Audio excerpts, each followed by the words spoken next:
You meanie? Yeah. All right. So yes, and you can curse. Okay. And you can be as anonymous as you want or need to be. You don't have to spill all the tea. Yeah, you don't have to like tell people where you live or anything like that. Like my blood type, my firstborn child's name. You can if you want. I don't think I know my blood type. B negative, B positive, something like that. I don't know. Fuck. I'm A positive. For some reason, when I was a kid, I wanted to be B positive because I thought that like B it's like fun to positive, say, you know? yes. AB positive. That's the joke from Bruce Almighty. He's like I'll be positive. Oh. Or whatever. I don't remember. I'll be positive. Yep. All right. Well, this is Would You Still Love Me If I Was a Worm? Samantha, this I think is going to be it's not, I think. It's for sure going to be my first proper episode back for season 2. Yeah. I didn't know that. Yeah, surprise. Welcome back, season 2. Thanks. Welcome back, worms. Welcome back, Wormianas. Wormianas. My apologies. No. Wormianas. They have a lot of names. Okay. My dad has started calling them the Wormigos. That's caught on a little bit. Oh, I like that one. Anyway, they've got a lot of names. I dig it. You dig? I dig it like I'm digging for worms. I must be tired if I'm not catching that one. We're having a good time. Yeah, we're racing the clock. We're racing the clock because it's a weeknight. Yeah. And my phone is at 24% battery. That's fine. That's fine. It was 29 when we started this convo, and that was like 20 minutes ago. We've got so much. Everything's fine. Of course, you know me, Sienna like the minivan, really like the question. I am your host, director, creator, editor, etc. And I'm joined by Samantha Padilla. Hold on, let's wait. You're joined by a Camry. You're joined by a bus. And another car. All right, hit me with that name again. Samantha Padilla. All right. Samantha, tell the people who you are, what you do, what do you want them to know about you? Deep question. Well, just kidding. I am an actor and aspiring director / choreographish. Not aspiring. You're a director. You're a director. You direct. We're getting there. You're literally directing. We just finished a rehearsal. Okay, I'm a director. For a production that you're directing. Okay, fair enough. I am a director. I will still... And a choreographer. Choreographish. I'm getting my feet wet. Are you not choreographing? I mean, kind of. You're choreographing. Listen, I feel like as a non-dancer, it's very difficult to call myself a choreographer, but... I disagree. Just because the steps aren't technically difficult doesn't mean that it's not choreography. Fair enough. I dig that. Like a worm. Whoa. That's going to come up a lot. That's what it's all about. And I think I already said this, but an actor in the area. I'm currently doing a show at Amphibian, which is very fun, very Latino, specifically Mexican centric show. It's set in Oaxaca. It's called The Amazing, Fabulous, Spectacular Untruths of Juan Garcia by Kathy Cubero, and it's so much fun. It's been great. And just turned 40. Woo! I feel like I'm saying that a lot, but it's pretty cool. Like I love 40 so far. It's been one day. And on that note, we are recording on location at Theater Redacted because they're not sponsoring me. Correct. But yeah, we're just outside. Chilling. Living life. Season 2 is going to be a lot of different things, non-traditional things. Normally I record in my bedroom, aka podcast studio, just in my room. But we're out here, baby. It's like found podcasting. Yeah. I should just start carrying my microphones around. Found podcasting. I love it. Yeah. It's very NPR. Thank you for saying that. You're welcome. I've been waiting for someone to compare me to Ira Glass. Listen. Maybe today's the day. Yes, Sienna Glass, if you will. And I will. What else do the people need to know about you? Anything? Nothing? I teach 6th grade English, and I'm single, and I don't date. Right. Which is part of the reason you reached out to me. That is a large reason that I reached out to you. So because I do want to talk about the fact that you don't date and like what that means and like how you've kind of made that not your whole brand, but a big part of it. a brand for you, for your public persona anyway. Yeah. But first I want to ask you, what is your background information or relationship, if you have one at all, to the meme, would you still love me if I was a worm? Are you familiar with this meme? So I am, but I will be honest, I only became familiar with it through you. I can't remember what we were doing at the time, but somehow this came up and I was like, what are you talking about? You explained it to me. And then I started seeing it everywhere. Yeah. And I was like, okay, I see it now. I understand. I do think it's an interesting concept. Like, would you still love someone if they weren't in their current state? Maybe if they were on an airplane or if they were the airplane. There's an airplane flying over. Adding that to the list of questions. But that's a very interesting concept because I think though it's a fun, silly idea, it does get rather deep, especially if being a worm is a metaphor. I mean, it's like, would you still love me if I were poor, if I were dying, if I were, sorry, that got real dark for a second there, but I mean, it's very much a metaphor. Yeah. In season 1, we have several episodes by we, I mean me and my friends and family that have come on the podcast. But like, there have been several episodes where disability has come up, where like mental health has come up a little bit too. The idea of just change in general. Yeah. Like and that's a hard thing. I think, we're always just in the world in general, it's always in such a state of flux that it's like, I think we're bound to question things like that. Well, what if I were different? Would this still be the way that it is if I were different?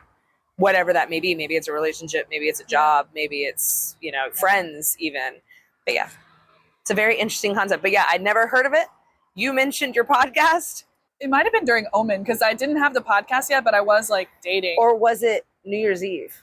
It was there. Was it then? Because we were talking about podcasts. We were talking about Bridget's trauma bondage. Yes. Friends of the pod. Friends of the pod. Podcastianas. That's what I call my friends who have other podcasts. Yes. The Podcastianas. Yeah, we were talking about their podcast and I was like, I'm launching my podcast this year. Yep. And then you did. And I did on Valentine's Day. Woo!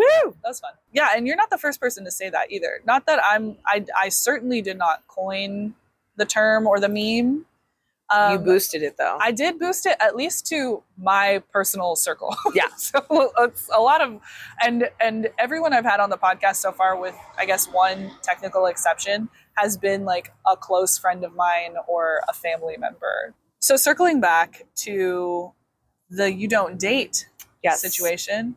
What do you mean by that? So literally, I don't go on dates, but I also don't put myself out there. And I wrote a show about it, which is where I think you're saying it became my brand. I would love if it became my brand. I've actually talked to our other dear friend, who's not a podcastian, but Rebecca Lowry, about taking my script through her musical theater workshop. So potentially, but like a one-woman show. Like a one-woman show. Wow. And so years ago, I was like, Lin-Manuel Miranda, he's onto something. You get to star in a show if you write it. Yes. And so I started thinking about things that I, wanted to say. I minored in writing, so I did, yeah, and majored in theater. But that makes so much sense because you write all these parody songs. Yeah. Oh yeah, I do that too. You do all these things with your students too. Yeah. I should have known. Well, but I mean, some people just do that, and that's just what they do. Sure. I literally am a creative writing minor because I needed to find a minor, and I had most of the credits for that one. But I do enjoy it. And so years ago, I was like, what if I wrote a one-person show? And I was thinking that it could be through the lens of someone going to therapy. And like, essentially the audience is the therapist and they're talking to it. And then I was like, that's too much. And so then it became, well, what if it was on a date or something like that? Well, then I dated enough and spent enough time on like dating apps and things like that, where I was like, okay, this is not for me, especially dating apps. They're just, I cannot with the people and all of the fakeness. And it's just, and how are you supposed to get to know people that way? So, and I have in the show, I have a lot of really crazy stories because I've had some great experiences. On dating apps? No, just dating in general in real life, and not even dating. Like, I'll share this one because it's fucking amazing. Yay! So in 2017, 2016, 2017, I went to Barcelona on vacation for a week. Do it. Barcelona For a week. And gorgeous, wonderful. And my last night there, second to last night there, something like that, I went on, I think in the show I say last night because sure, that's way more intense and just raises the stakes. Spoiler. But I meet this guy.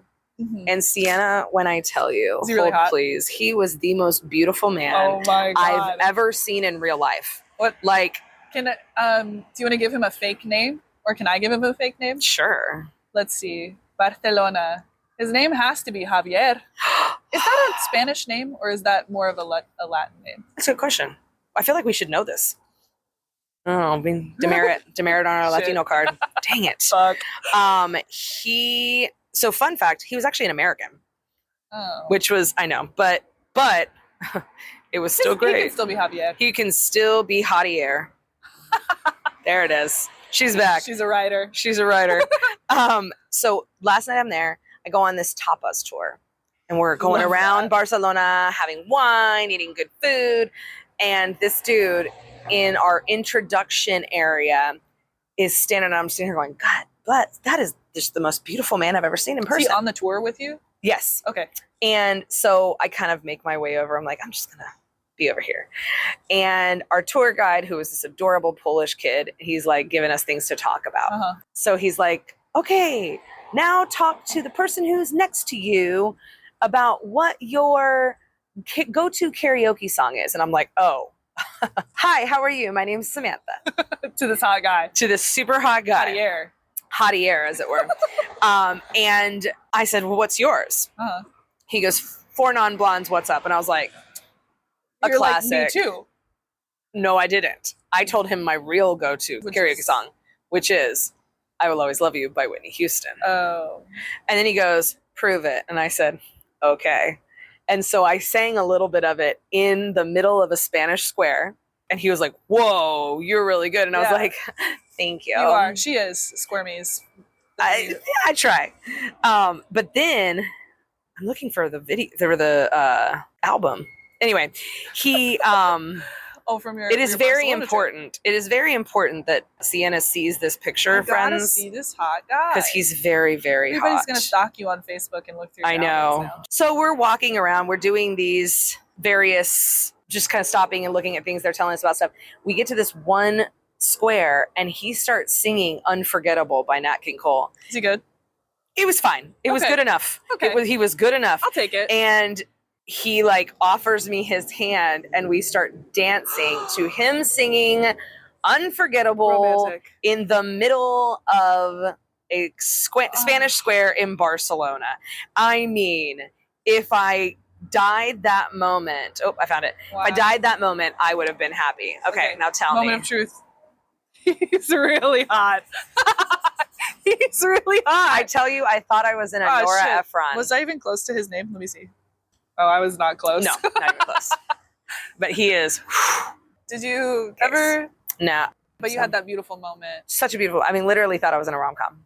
That is very rom-com. It is very rom-com-y. You're singing to each other, but there's no music playing. You're dancing, but there's no music playing. You're in Spain? You're in Spain, having all of the tapas and all of the wine. That sounds great. It was wonderful. It's so wonderful. But yeah, so that was a great experience. But then I also have had equally horrible experiences. Like the time I went on a coffee date with a guy. Coffee date. How long would you say a coffee date? Just on average, first date, coffee date. I am a really horrible metric for that because for me, if it's a good date, it's going to be like 6 hours. Okay. So. But normal style, an hour. Yes. Less than a movie. Right. I mean, even if we were to do let's go really old school and be like, yes, dinner and a movie. Sure. That's maybe 4 hours, and you're getting a full meal and seeing a movie. Yeah. I got stuck in a date where the guy did the majority of the talking and was complaining the entire time for 4.5 hours. Was it first date? It was a first date. And he sucked? And here's the thing, and I hate to say that, actually. Correction. He didn't suck. The poor guy needed somebody to talk to. Like, it just didn't need to be me. He needed to go pay a professional. I'm not equipped. That's above my pay grade. Yeah. Did he even buy your coffee? No. Boo. I know. I'm just like, but then as we're leaving, he's like, so you want to go grab dinner? And I was like, absolutely not. I'm so sorry. I have plans. Like, if we keep going, I'm going to have to bill you. So it's like, I've had the gambit, and I just kind of was like, you know what? And not to spoil the end of my show, but it's like, of course, if I met someone, it would be wonderful. I would probably be asking them, would you still love me if I was a worm? Sure. Theoretically. Right. But I'll say it's better in theory than when you really ask. You get is it? Crazy answers, yeah. Like, yes, I would love you. And then you're like, really? Why? Well, or they just say stupid shit.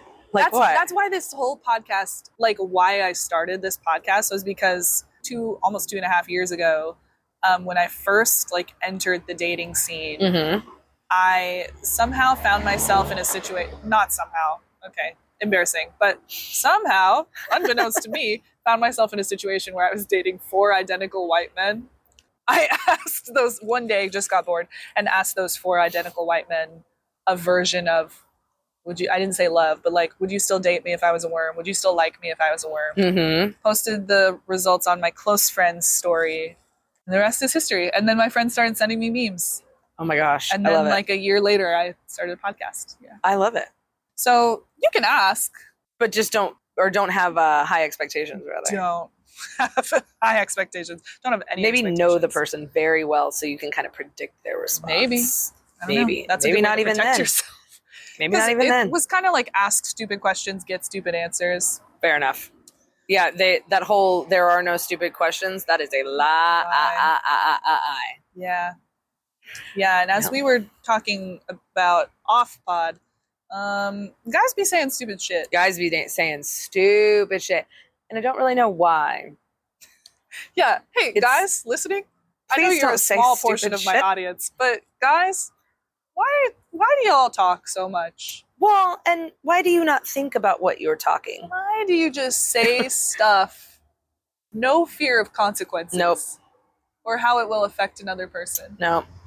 And it's very interesting. And I do think that obviously it's not just guys.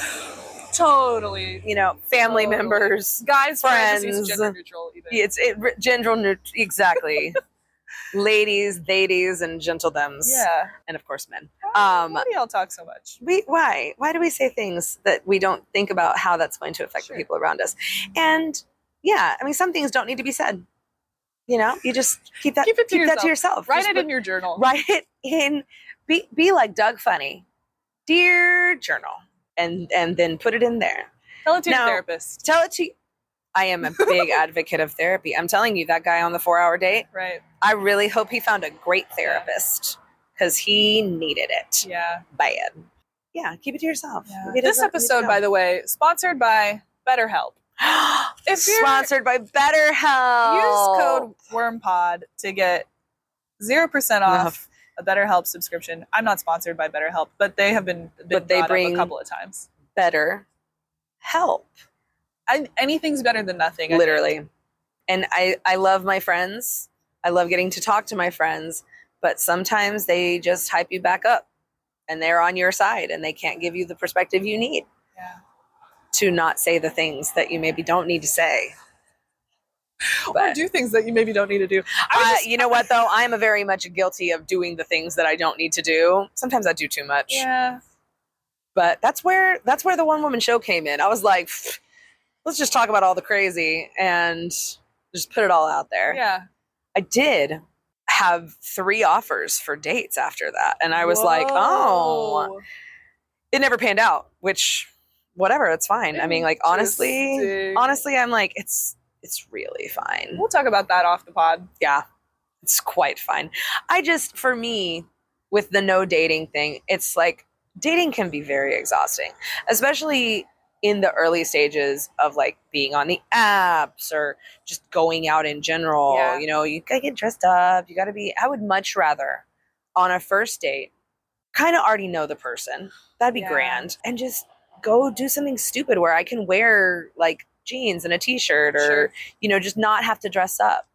and not have to be all crazy. I love dressing up, but I am more about like, who are you actually? Yeah. Like, let's just hang out and get to know that part of it. And that makes sense too, because you are such a a public figure. Oh, stop it. No, you really are. A pillar of the community. Even. Oh no. Well, but like, you're an actor. I do act. You know, I mean, you have to be on. You're performing. That's what I mean. And then even teaching is like very on. You're performing in a way. Yeah. Obviously, you're being sincere and you're being genuine. Yeah. You care 100%. about your students. You care about the parents. But you want to be engaging. You care about your coworkers. But yeah, so you're performing all the time. You don't want to perform on a date. No. And I feel like, and I saw something very interesting about this. It talks about like, you go on all these dates and it's always a good time. It's always a great time. But then it fizzles or whatever. And a lot of times you take a moment to look at it and it's like, yeah, well, we had a great time because I'm a delight. Yeah. And I mean, are we always a delight? No, but I do feel like as actors, in general, we make people feel comfortable in sharing. I was going to say something way not nicer. I was going to say, we make people feel interesting. It's like, yes, but I mean, it's true. And maybe they are, but we are very good at giving that. Yeah, that's great. Active listeners. We're yes-anders. Absolutely. And we're so good it is, conversationalists. we are exactly. Yeah. And so it might feel like a great date, but what we're seeing is what we're putting out there reflected back at us. Well, and like for me, part of it too, because I super relate to this, and I feel like I like to have fun. Yeah. I like to go to coffee. Yeah. I like to get drinks. I like to, be out of my apartment, and I like to meet new people and talk to people. Absolutely. And so like, even if the date is not that fun, like I'm having a good time. What's the whole theory of like going to a dance call? It's a free dance class. Oh. Going on a date. Yes. It's a free whatever, like it's a not free. Obviously you're paying for things. Sure. You're not stealing the coffee and you're or spending whatnot. your time or whatever, but like, but you're getting out of the house, like exactly what you said. You're socializing. It's an opportunity to get out and do something. Yeah. The new person. It is. Slate. Yeah. And so, yeah, I don't know. But man, those apps, they are shady. I went out with a dude who was single, or so he said, full on married. And I was like, when I found out, I was not happy. And he heard about it. We get it. And then I said, this person was fully hiding stuff. Shit. And I was like, from you and his wife? Yeah, apparently. It was not good. Horrible. It was horrible. But it was, dating's dicey. And I get it. It is fun sometimes. Sure. I dated this one dude who seemed great. We went to Topgolf. He paid for everything. We went to dinner. He paid for everything. I mean, he was just, what a gentleman. Sure. And then he ghosted, which I think is the stupidest thing. Should never ghost anyone. You're so like shoot from the hip though. Like, very. I am. You would very much be like, hey, I'm not feeling it. Yeah. Appreciate your time. 100p. Had a good time. Absolutely. Don't want to do it anymore. Absolutely. And I have done that. It's not a fun conversation. Yeah. I'm just also not particularly afraid of confrontation. Like, is it going to be a hard conversation? Yes. Is it necessary? 1,000,000%. And you are going to be less hurt in the long run if you just say, hey, I'm not feeling this. You're great, but just not for me. There's a puzzle piece for everyone, multiple even, but this one's not it. I'm hashtag triggered by the phrase puzzle piece used in a romantic context. Oh, we can sorry. I mean, no. It's fine. You couldn't possibly know. And also, I'm being dumb. It's not. No, you're not dumb. There are things we get triggered by things, and we can't always control what they are.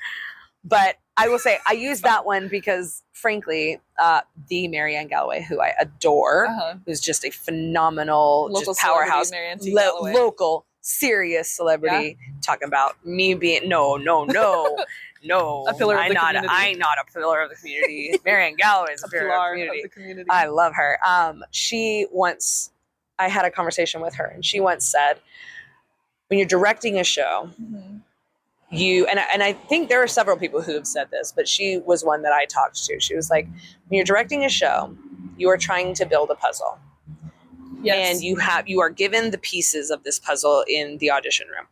And you take those pieces and you try to make them fit. Not all of the pieces are going to fit. That doesn't mean they're a bad puzzle piece. It just means that they don't fit in the picture that you are building. Yeah. And I was like, that makes me feel so much better. And auditioning was slightly less, stressful at that moment. I feel like I've gotten better about not being stressed about it as I've gotten on. Just get more experience. Yeah, and it just becomes more fun. Just kind of go. But she said that, and I was like, and it has definitely translated into other aspects of my life.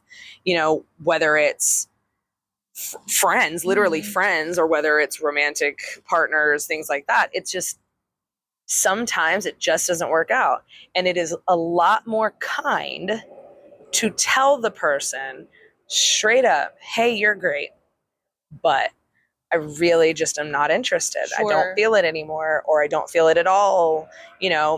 Telling someone that, oh yeah, no, I, feel such and such a way about you, and then treating them differently. Yeah. Is definitely less kind, we'll say. I agree. If it's thoughtless. If it's someone you've been seeing. Yes. Totally agree. Yeah. I will say, having been ghosted several times by like before a first date. Oh, that's fine. That's stupid. Yeah, no, whatever. I don't care. I you know what? I got dressed up. I'm going to go take myself to lunch, or I'm going to go take myself to coffee, or just go back and go to sleep and watch a movie. There were, thankfully, only a couple of times have I been like stood up. But I have been just ghosted, where we're like in the texting, we swiped on a dating app. Yep. We're texting, we're talking, and then suddenly nothing. Which, that's fine. I would rather that than get a paragraph text. 100%. 100%. 100%. You seem great. We've not made plans. Yeah. We've not met. It's just that, I mean, I will say, in those, typically speaking, I've done that. I'm like, oh, you've said something that's very red flaggy. I have a couple times too. Yeah, and I'm just like, I just stop responding. Yeah, no.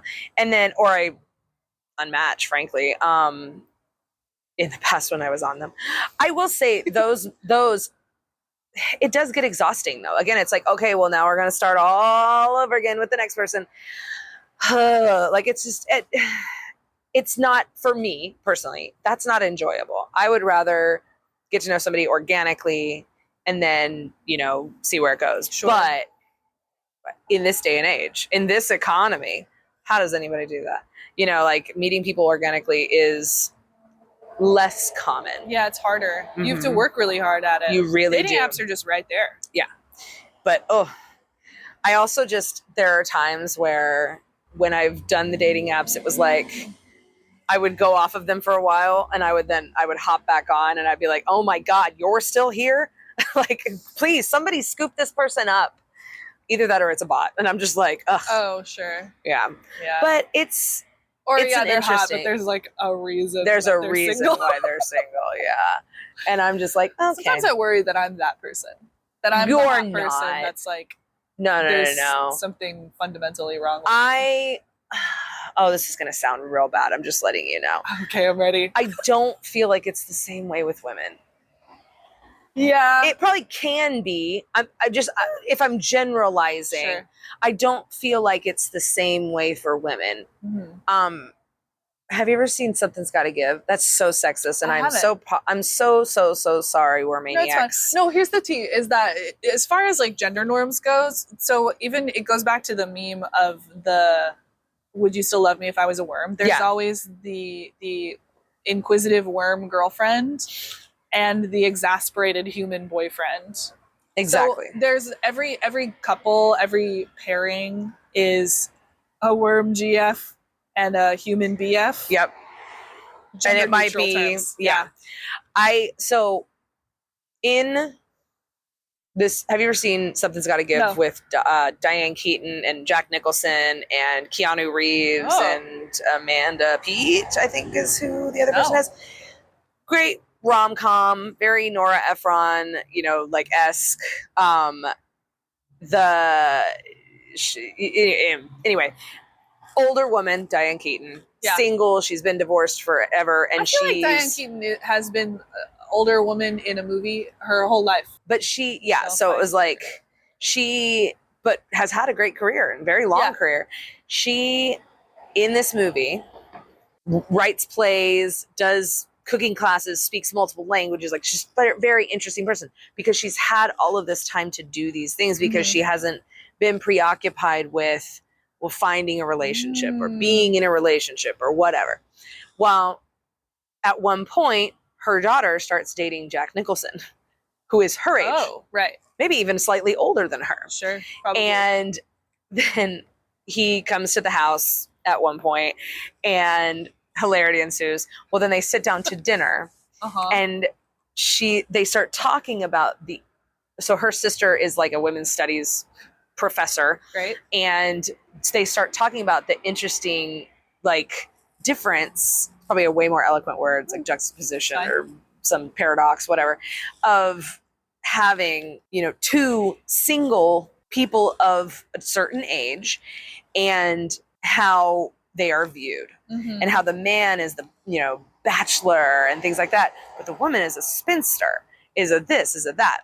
They start talking about how it's like men kind of, of that age who they date younger, they don't really, explore much more. Whereas women, they start picking up hobbies, they start doing all of these and they become more and more, the line has become more and more interesting. And yet they still, the men still date these women that are young and they not necessarily not interesting, but just young and inexperienced and have a certain vibe, where, and it might not just be women, but it's, gender neutral, non-binary friends.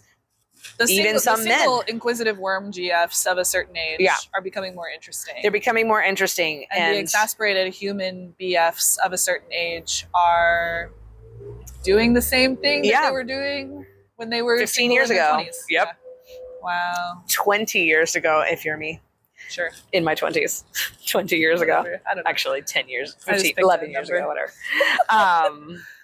But yeah, it is very interesting because it makes dating very exhausting. Like, that idea makes dating exhausting because if people are presented with a never-ending pool of people, it's decision fatigue, one, and two, how are you to compete with that? And so just work on yourself. And this is actually going to sound bad, but I'm going to say it anyway because I think it's true. I wonder if you and I run into a similar thing because we're so interesting and single, and like, I don't want to put words in your mouth, but like, I like myself. I'm comfortable with myself. Yeah. Most of the time, right? We all have our days. We all have our days. Moments, whatever, and we all have our things, even on the good days that we're like, I would change that. But like, I'm happy with myself. I'm happy with my life. I don't need another human being in my life. It would be nice to have, but I don't need it. Right. I don't want to need another person. I'm going to end up quoting every movie ever. Like, because there's another one. It's called I'm going to quote all of the rom-coms that are rom-com. It's called Rumor Has It with Jennifer Aniston and Kevin Costner and Mark Ruffalo. This one sounds familiar. Is this the one where Mark Ruffalo... This is not the one where he's a sex addict. No. I don't know that one. Me either, I guess. Anyway. So this one, they're together. She goes off. She, I was going to say accidentally cheats on him. I mean, like, it's not, but like also she kind of has a crisis of faith, whatever. Sure. And she comes back to him and is like, listen, I could sit here and tell you, that I can't live without you, but that would be a lie. I can live without you. Yeah. I just don't want to. Yeah. And I'm like, that's what I want. I don't need anybody else, but it would be nice to have. Like, and I would hope that the person felt the same way about me, because you should not be someone's everything. Yes. You should be a facet of their life. And I feel like, I can't remember if this was on the pod or before the pod, but, we talked about like some people are in open relationships. Sure. No judgment. That is great. If that works for you. I could not do that. It's not for me. Sure. But I am absolutely a believer in you cannot get everything from one person. Totally. You need a circle. You need a village. You need people that feed your soul in different ways. Yeah.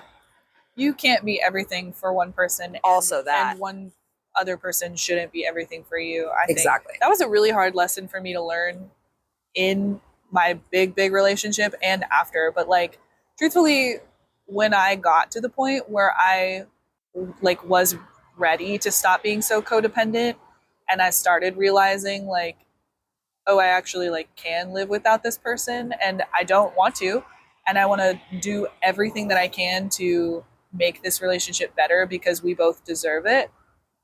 That's when, yeah.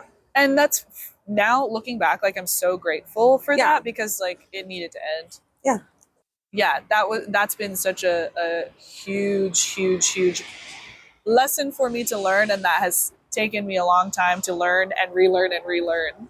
Yeah, honestly. Well, and I think like anything, we are always learning. It's always a process. And I love to learn. Lifelong learners. As an educator, I'm a proponent of lifelong learning. But it's one of those things where you are never going to be the same, 2 days in a row. So you are learning how to do that. It is practice, trying to realize that, we are who we are, but also we can make growth. Yeah. Yeah. But that's one of the things I think that makes dating hard for like self-actualized human beings is that you're like, that you're not desperate. No. Yes, there's like a lot out there to compete with, like you said, but also like there's a lot out there that's just not doing it for you. I also feel like desperate is misconstrued. There are things that being a communicator and somebody who's like, again, like not afraid of competition or, who's going to be like, hey, being straightforward. You're asking for your needs to be met. Yes. And that can often, it has earned this over time. If you get into like, the patriarchal way that we've been brought up. Like that you're needy? Yes. And that like women should have this very aloof, very no needs looking presentation. Or the cool girl thing. Gone Girl. And yet fawn over every little thing, and so it's like that to me, I feel like if you are someone who advocates for themselves, if you are somebody who asks for their needs, for what they need and or for what they want, that can be them, labeled, they're needy, they're desperate, they're whatever. And it's unfortunate because that's healthy to ask for what you want, to ask for what you need. Necessary often. And it's self-care. Well, it's just only fair to you and to the other person. Exactly. To not make them like try to read your mind or whatever. Yes. Which is such a weird thing because again, God, I'm talking about rom-coms a lot. If you think about it, all of those, it's like they magically know what the other needs. And it's like, no, that's not how that works. Like you have to talk about it. Yeah. And that's confrontation. It's not always going to be something where when you talk about it, the other person's going to go, you know what? You got it, bucko. Right. It's going to sometimes be, well, I don't want that. Yeah. And that's okay. Or I don't understand I don't understand. Why do you need that? And that is totally fine. And if you're like me,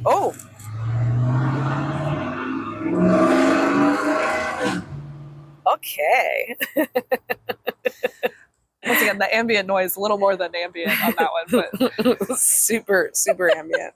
But it is very interesting to, I think what I was saying was like that kind of stuff it can be overwhelming and daunting and exhausting. And so there are people out there who are just like you're too much. And I get it. You know what? Go find less. Indeed. And that's okay. Amen. And like you said, I'm happy with me. I'm happy with who I am. I'm proud of who I am. I've done a lot in my 40 years, and hell yeah, dude. I'm like, 40 is awesome. This is, I talked to yet another local celebrity Maybe even more than a Should I local. name drop? You don't have to. Cherish. Okay. Cherish love. Cherish Love I Robinson. love her. Yeah. She and I are both 40. She just turned 42. She just turned 40 as well. 40 also.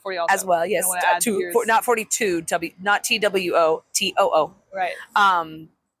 And she and I chatted about this earlier this year. Yeah. And we talked about how 40 there is something very freeing about it. Like, I'm just like, you know what? You know, not that I'm perfect, because I'm not. Sure. And not that I'm ever going to stop trying Lifelong to grow. learners. Lifelong learner. But there is something about accepting yourself and being like, you know what? Even though I'm not perfect, even though I'm always learning, I'm doing my best. Yeah. And my best is absolutely good enough. And yeah, if somebody wants to come along for the ride, great. If not, I have a lot of wonderful people in my life. You are one of them. Yay! And so, you know, that's something where it's like there's a lot of joy in that, in letting that go, and in letting the idea that there is one person who is supposed to be the period at the end of the sentence of like, I guess I'm happy now. Yeah. No, it's not how that works. In fact, sometimes it can make life a little bit more challenging. Yeah. It's, you know, good relationships do take work. So. Indeed. I always talk about love being not just like a feeling that you feel, but it's a choice that you make, and it's an action that you do. Yeah. Love is a verb. Mm-hmm. Somebody, I can't remember who says that. Matt Ransdell. That's who I got it from. Yes, in 100% during like the 21-day challenge. Love is that was it. Yeah, no, you're right. And I took that to heart, and that's, dude, seriously, that changed my life, because that is when I started actively loving myself. Yeah, and that's when my relationship started to not tank. Like, it wasn't terrible or anything, but like, you started to see that I deserve better from myself and from the people around me too. Yeah, so, 100%. And that's important. That is, again, a form of self-care, is like looking at what you are capable of, what makes you happy, we're kind of undoing a conversation we had earlier about like considering others' thoughts. But there's a way to approach all of this in it's confrontation. It's not mean confrontation, but it's being for, upfront with people, and being, I don't ever really like the phrase clear is kind, because you can still be upfront and be clear, and, but not be a jerk. Sure. There is kindness in the way you say brutal things. Honesty. Yeah. Brutal honesty is too much, I think.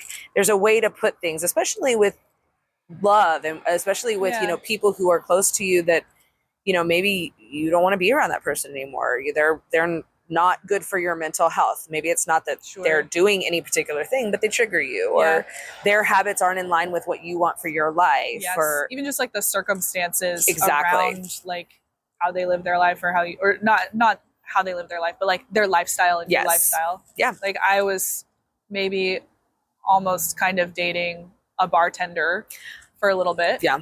And there's nothing wrong with being a bartender. Mm-mm. That doesn't work for me. Yeah. The hours, the schedule, the being in the alcohol industry, super doesn't work for me. And that person's lovely, and anyway. And and if I were a worm, we'd be fine on that one. Yeah, if I was a worm that didn't have an alcohol problem, then we could then we'd be fine. We'd be fine. That's the thing, is that then in those instances, the kind thing to do is to say, hey, look, this is not going to work for me because of X, Y, and Z. Sure. I wish you light and love. I want all the best for you, but, I also want all the best for me. That's those two things are not necessarily, but can be mutually exclusive, So. We live and we learn. Yeah. And we love to learn. We love lifelong learners. I'm gonna start saying that now too. It's like a thing in my district too. And actually, I mean, I'm all for it. But I say it. I probably, when I say it, I probably sound a little sassy. But I do believe we should all be lifelong learners. No one's perfect. No one is ever going to be. So just keep learning, buddies. Right. To kind of try to bring this to a close, anyway, because we could totally talk for hours. I could talk to you forever.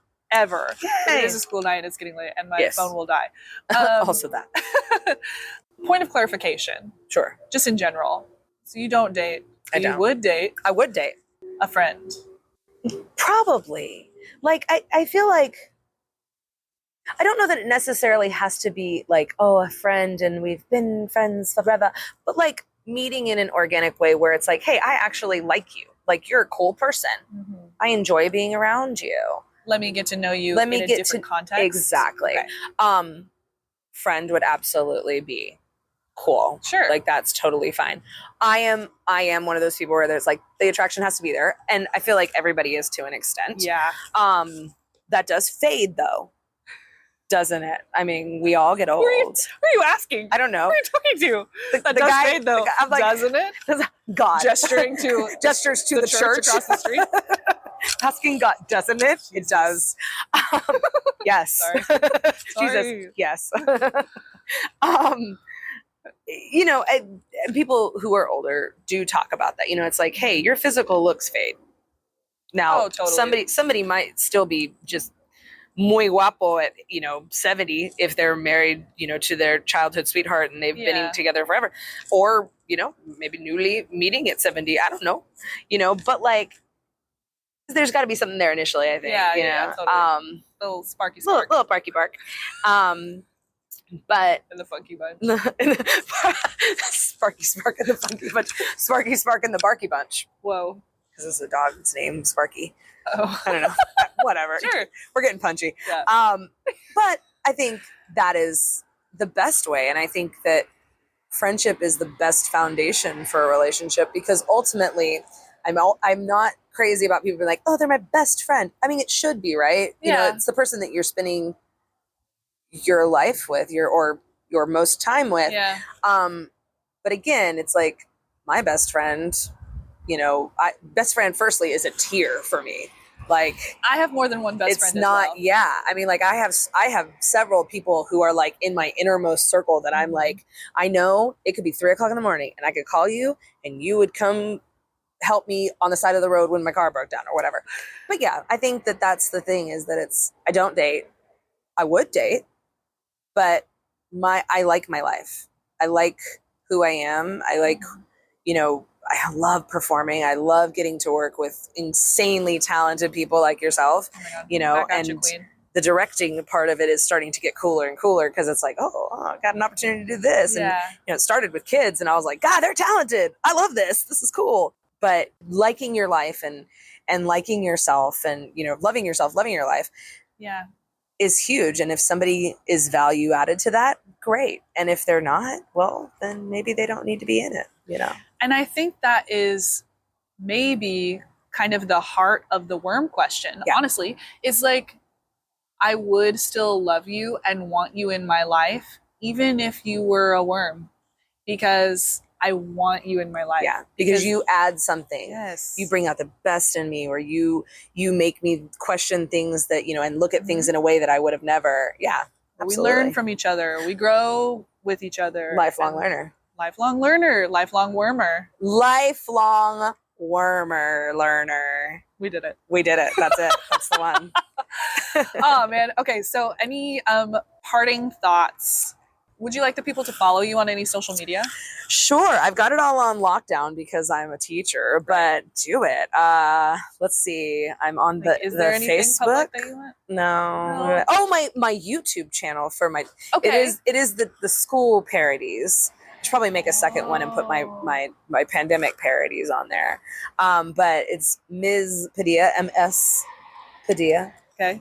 My Instagram is at something. I'll insert it in post here. There we go. It is. Instagram handle is, and then it's going to be Padilla1173. I'll tag you. That's great. That sounds wonderful. I'm sitting here going, I have no idea what my Instagram is. That's so funny. This is 40. This is 40. Like, hey, happy birthday, by the way. Thank you. It was best one at. I'm telling you. Awesome, dude. It was great. I love that. Oh, yeah. You can follow Samantha on social media. You can follow the podcast on Instagram at WormPod if you want. I'm not posting all that often.